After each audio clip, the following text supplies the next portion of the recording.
नमस्कार, मैं दीक्षा शर्मा। आप देख रहे हैं धनंतरी न्यूज। राजस्थान के झालावाड़ जिले के पीपलोदी गांव में हाल ही में हुए दर्दनाक स्कूल हादसे में अपनी जान गंवाने वाले बच्चों के परिवार अब भी न्याय और मुआवजे की उम्मीद लगाए बैठे हैं। इस मुद्दे को लेकर नरेश मीणा और सामाजिक कार्यकर्ता बीते कई दिनों से अनशन पर बैठे हैं। तो वहीं मंगलवार को उन्होंने अपनी लड़ाई को और तेज करते हुए मौन व्रत भी शुरू कर दिया। उनका कहना है कि जब तक मृतक बच्चों के परिवार को 50 लाख रुपए का मुआवजा और न्याय नहीं मिलता, तब तक यह आंदोलन जारी रहेगा। अनशन स्थल पर मृतक बच्चों के परिजन भी मौजूद हैं। उन्होंने साफ कहा कि चाहे हालात जैसे भी हों, वे जब तक नहीं उठेंगे जब तक उनके बच्चों के लिए न्याय नहीं मिलता। परिजनों का दर्द यह है कि हादसे ने उनके परिवार को तोड़ दिया। अब कम से कम सरकार को आर्थिक और सामाजिक न्याय देकर उनका सहारा बनना चाहिए। नरेश मीणा ने बातचीत में अपनी बातें लिखित रूप में साझा की और कहा कि सरकार की ओर से अब तक किसी तरह की वार्ता का न्योता नहीं मिला है, जिससे साफ है कि सरकार इस मुद्दे को गंभीरता से नहीं ले रही है। उनका कहना है कि वे बातचीत चाहते हैं ताकि पीड़ित परिवारों को न्याय और मुआवजा मिल सके। इसके अलावा नरेश मीणा का आरोप है कि सरकार उनके आंदोलन को कमजोर करने की कोशिश कर रही है। उन्होंने कहा कि उनके समर्थकों को आंदोलन स्थल तक आने से रोका जा रहा है और यह सरकार की रणनीति का हिस्सा है। इसके बावजूद वे पीछे नहीं हटेंगे और आंदोलन भी जारी रहेगा।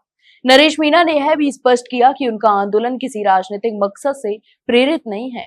उन्होंने कहा कि उनकी भगत सिंह सेना सामाजिक मुद्दों के लिए काम करती है और इसका राजनीति या चुनाव से कोई लेना देना नहीं है। उन्होंने कहा कि केवल मंच का उद्देश्य पीड़ित परिवारों की आवाज बुलंद करना है ताकि उन्हें न्याय मिल सके।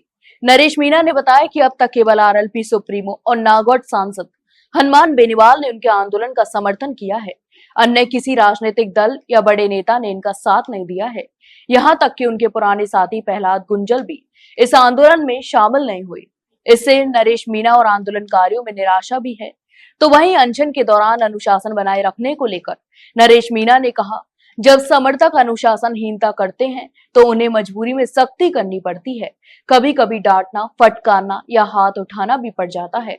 उन्होंने स्वीकार किया कि ऐसा करने से उन्हें खुद भी बुरा लगता है, लेकिन आंदोलन को सही दिशा देने और अनुशासन बनाए रखने के लिए यह आवश्यक हो जाता है। झालावाड़ स्कूल हादसे ने राजस्थान को तो झकझोर दिया है, तो वहीं हादसे की पीड़ित परिवार न्याय और मुआवजे के इंतजार में है। नरेश मीणा और उनका आंदोलन इस मांग को लेकर सरकार पर दबाव बना रहा है। अब देखना होगा क्या सरकार पीड़ित परिवारों से वार्ता कर उनकी मांग पूरी करती है या यह आंदोलन और लंबा खिंचता चला जाएगा। तो आपकी इस पूरे मामले पर क्या राय है, हमें कमेंट बॉक्स में कमेंट करके जरूर बताएं। वही जानकारी अच्छी लगी हो तो वीडियो को लाइक और शेयर जरूर करें और हाँ, चैनल को सब्सक्राइब करना ना भूलें। फिलहाल के लिए इतना ही, जल्द मिलते हैं नई जानकारी के साथ। तब तक के लिए नमस्कार।